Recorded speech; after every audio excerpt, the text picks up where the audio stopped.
What the heck is that thing? I don't know, and I don't want to find out. Just keep moving. I think it's gaining on... Ah! Orange, no! Wait. Ah! Go ahead. Make it quick. Leave him alone.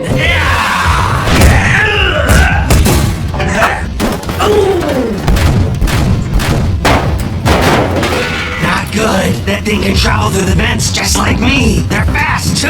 I gotta think quick before...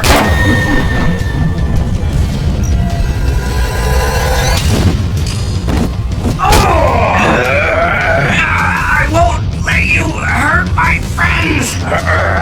Stop this! Son? Son. No!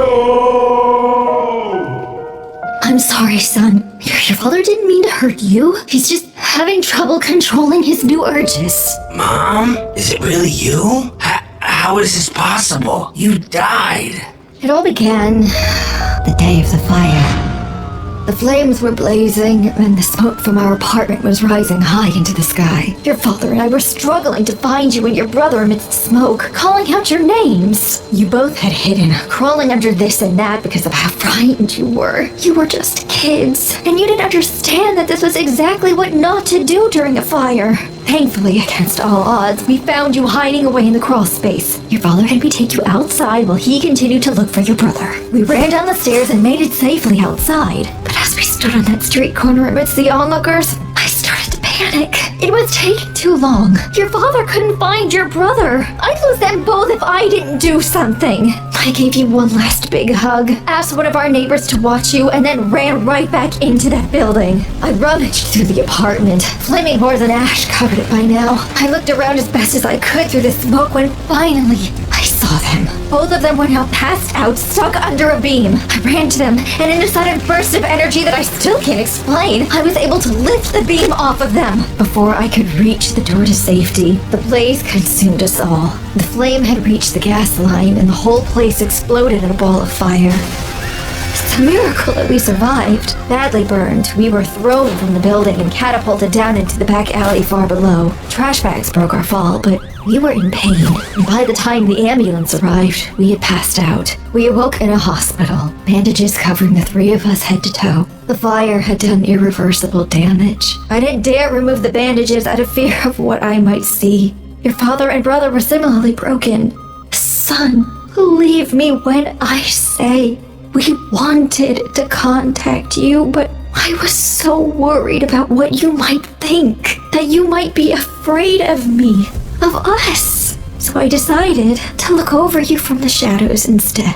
We watched as you moved from foster home to foster home, school to school, flunking out left and right. I couldn't bear it. I wanted nothing more than to help you, to guide you, but I just couldn't. I figured that you would find your own way, and after a while, I was proven right. You might have fallen into a bad crowd, but you also fell in love, and your family couldn't be prouder. We watched from afar as you welcomed your daughter into your home, and later, we saw when those thugs attacked your wife. I am so sorry, son. Just know that we were always watching over you, and that meant getting revenge. I'm not proud of this, but your father and I dealt with them shortly after.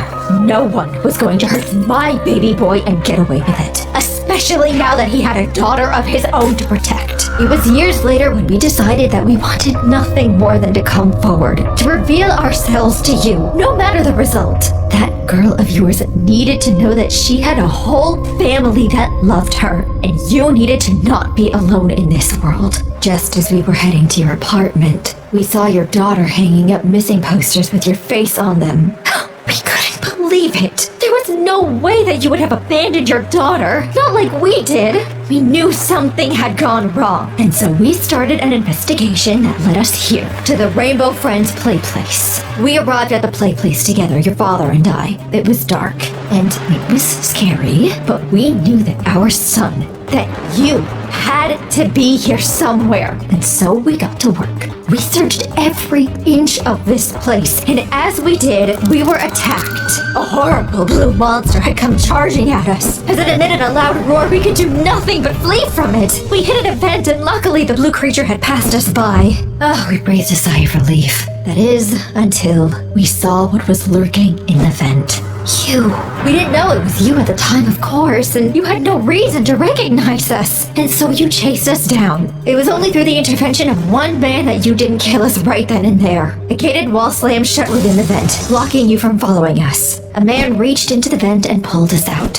He explained that he was the owner of the play place, and then apologized for his employees' behavior. He went on to say that he knew who we were and what we were looking for. Your father almost decked him across the face, but the man said something next that gave us pause. He said that he could heal us. It sounded too good to be true, but when he brought us to his lab, it started to make sense. It was outfitted with all sorts of fancy technology and medical equipment, and for the first time in a long time, we had hoped to restore ourselves. The man promised that after the operation, he would introduce us to our son. The whole thing stank, but we were too blinded with anticipation to question it further. We agreed. Next thing we knew, we were strapped into machines and the process was underway. Our skin was restored, just as the man had promised, and for a brief second, we truly saw each other for the first time in years. This moment of happiness quickly